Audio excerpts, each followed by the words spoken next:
जब हमारे साथ एकता होगा, हमारे पास जनसंख्या होगी। हमारे कहने से या आपके कहने से कुछ नहीं होने वाला है, क्योंकि यह लड़ाई केवल मेरी नहीं है, केवल सुरेंद्र भाई की नहीं है, आदरणीय त्रिपाठी जी की नहीं है, आदरणीय राणा जी की नहीं है, पूरे जिले की लड़ाई है, पूरे प्रदेश की ग्राम प्रहरियों की लड़ाई है। इस नाते हम सभी को मिल करके साथ में होकर के लड़ाई लड़ना है, तभी जाकर के हम लोग अपनी मंजिल को हासिल कर पाएंगे।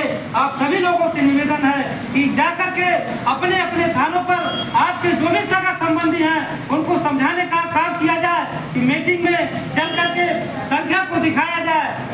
तभी संख्या पर जब हमारे पास होगी तभी हमारे भाइयों का मनोबल बढ़ेगा और तभी हम किसी रास्ते को हासिल करने के लिए आगे बढ़ सकेंगे। बहुत ज्यादा मैं कुछ कहते हुए मैं अपनी बारी को ही विराम देता हूँ। जय हिंद, जय भारत, जय ग्राम। जो मतदान है, आए दिन जो हमारे बीच में नेता आते रहते हैं, ले लेते हैं, जब हमारे हक हकूक की बात आती है तो निश्चित ही हमारा कोई सुनने वाला नहीं होता है। इस पर भी हमको जोर देना होगा, हमको विचार करना होगा कि आखिर हम लोगों की जो बिगड़ी हुई बात है वो किसके माध्यम से बनेगी, कैसे बनेगी, अब कब हमारा अधिकार मिलेगा, कब हमारे बच्चों का पालन पोषण होगा, उचित शिक्षा मिलेगी, स्वास्थ्य मिलेगा और जो भी सुविधाएं हैं वो कैसे मिलेंगी, इस पर भी विचार करना होगा। साथियों, अभी तक हमारे बीच में हमारे वक्ताओं के द्वारा बताया गया कि साइकिल का जो मरम्मत का पैसा सरकार रोकी हुई है, साइकिल नहीं मिल रहा है। मेरा जो व्यक्तिगत विचार है, हमारी आपकी जो मूलभूत आवश्यकताएं हैं, इस पृथ्वी पर जन्मे सारे लोगों की जो मूलभूत आवश्यकताएं हैं, रोटी, कपड़ा और मकान, अगर ये तीन चीज हमको मिल जाती हैं, समय से उपलब्ध हो जाती हैं, तो निश्चित ही हमारी सारी आवश्यकताएं पूर्ण हो जाएंगी। वो मिलेंगी कैसे? उसका मेन एक रास्ता है कि जब आदमी धन बल से मजबूत होता है तो उसका सारा पक्ष मजबूत होता है। एक शहर है कि गरीबी उन्हें भी तोड़ देती है जो रिश्ते खास होते हैं और पराये अपने होते हैं जब पैसे पास होते हैं।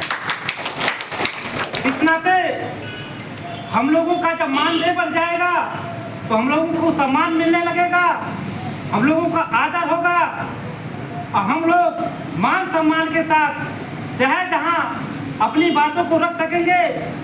अधिकारी कर्मचारी हमारी बातों को सुनने का काम करेंगे, उसका अवहेलना नहीं होगा।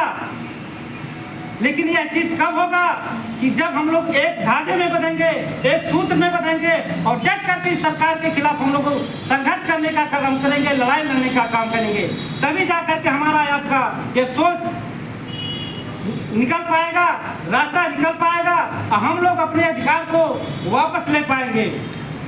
इस नाते हम आप सभी लोगों से गुजारिश करते हैं, दुख की बात है कि आज इस हाल में मीटिंग हाल में संख्या बहुत कम है।